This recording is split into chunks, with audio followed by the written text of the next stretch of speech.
परिवहन मंत्री प्रताप सरनाईक यांच्या बालेकिल्ल्यात मराठीच्या मुद्द्यावरनं विराट मोर्चा निघाल्यानं त्यांनी देखील थेट विधान भवनातनं मीरा रोडची वाट धरली। सरनाईकांचा ताफा मोर्चाच्या ठिकाणी दाखल होताच 50 खोके एकदम ओकेच्या घोषणा सुरू झाल्या। मोर्चेकरांच्या रेट्यापुढे प्रताप सरनाईकांना तिथे जास्त वेळ थांबता आलं नाही। कुणीतरी सरनाईकांच्या दिशेने पाण्याची बाटली देखील भिरकावली। अखेर सरनाईकांना माघार घेण्याशिवाय पर्याय उरला। पोलिसांनी सरनाईकांचा ताफा मोर्चा स्थळावरून मग सुरक्षित बाहेर काढला।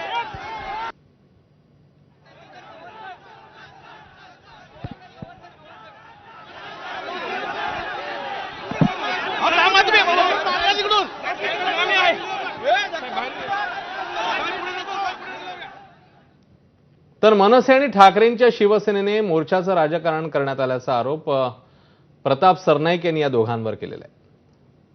मला पोलिसांनी सांगितलं की बाबा तुम्ही या बाजूला येऊ नका, कारण मोर्चाचे जे मोर्चेकरी आहेत ते तुमच्या विरोधामध्ये निषेधाच्या वगैरे घोषणा देण्याच्या तयारीत आहेत। मी त्यांना स्पष्टपणे सांगितलं, उबाटाची लोक किंवा मनसेचे लोक महायुतीचा मंत्री येणार म्हणून काय पुष्पगुच्छ किंवा हारतुरे घेऊन आमच्या समोर येणार नाही, ते आमचा निषेध करणारच। पण शेवटी मी येणार आहे ते मराठीच्या मोर्चामध्ये सहभागी व्हायला आणि मी आलो तिकडे।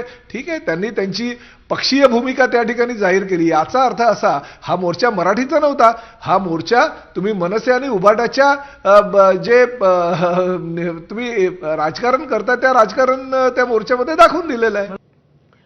ठाकरेंच्या शिवसेनेचे माजी खासदार राजन विचार यांनी प्रताप सरनाईकांना टोला लगावलाय। तर मोर्चात सहभागी होण्यासाठी आलेल्या प्रताप सरनाईकांबद्दल जे घडलं ते अयोग्य होतं, अशी प्रतिक्रिया मनसे नेते अविनाश जाधव यांनी दिली। तर बघितलं असेल की आज मोठ्या संख्येने या ठिकाणी सकाळपासून धरपकड चालू असताना सुद्धा आता मग एक महाशय इथे येऊन गेले। प्रताप सरनाईकांच्या बाबतीत इथे जे झालं ते योग्य नाहीये, कारण तो ज्या वेळेला इथे आला त्यावेळेला मराठी माणूस म्हणून आला होता। मागच्या 2 दिवसापासून मला त्यांचे स्टेटमेंट आवडत नव्हते, पण आज सकाळपासून त्या मराठी माणसाला का नाही मोर्चा काढून दिला याच्या बाबतीमध्ये ते बोलत होते।